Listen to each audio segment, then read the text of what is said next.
Now, White House spokesperson Jen Psaki has emerged as one of the most recognizable faces in the Joe Biden administration, as the press secretary of the executive of the federal government of the United States. Jen Psaki enjoys a prominent non-cabinet post. But a year into the job at the White House, Jen Psaki, it appears, is planning to leave her coveted position at the White House. According to reports that are doing the rounds in the US media, Jen Psaki is now on her way to joining the news network MSNBC. Of being questioned whether the reports of her leaving the White House are true, this is what Ms. Psaki had to say.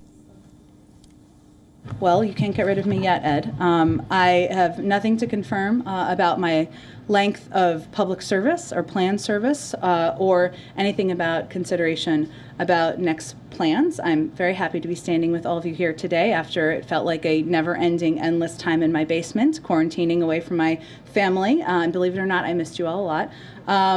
And my focus every day continues to be speaking on behalf of the president, answering your questions, as tough as they may be at many times, as difficult as they may be to answer at many times. And I hope that I meet my own bar of treating everybody with fairness and being equitable.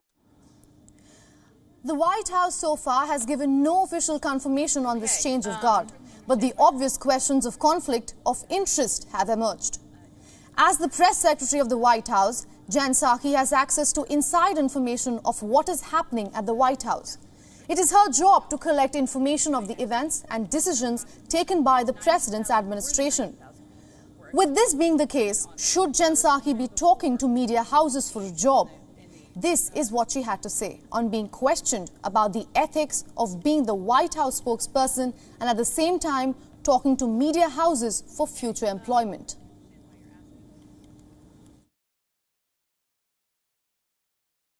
Well, there are a range of stringent ethical and legal requirements that are imposed on everybody in this administration and many administrations past about any conversations you're having with future employers. That is true of any industry you're working in, and I have abided by those and tried to take steps to go beyond that as well. And broadly speaking, is it the policy of this White House to allow staffers to have discussions, even if indirectly, with institutions that impact and affect their jobs and your job here?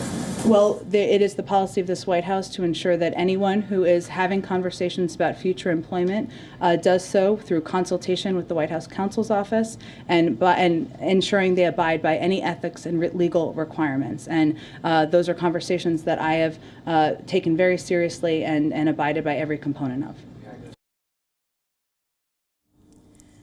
The Biden administration is yet to announce a replacement for Jen Psaki. Karen Jean Perry, the White House Deputy Press Secretary, or John Kirby, the spokesperson of the Department of Defense, have long been considered as the top candidates to succeed Psaki. But in the days and weeks to come, if Psaki does indeed moving away from the White House and joins a media house as an employee, immediately afterwards, she will have a lot of explaining to do over the ethics and the conflict of interest over having discussions with media channels for a job, while still answering questions from the media as the White House press secretary.